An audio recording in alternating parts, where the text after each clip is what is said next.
أطياف المجتمع القومية والسياسية.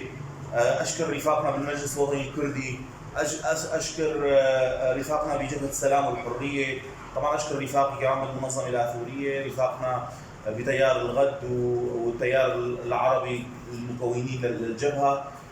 بصراحة يعني جيد رفاقنا بالمجلس كثير عزيزة، ورفاقنا بالمجلس وقفوا يعني معي من اعلى الهرم ومن اعلى القياده بالمجلس من اول دقيقه واول لحظه.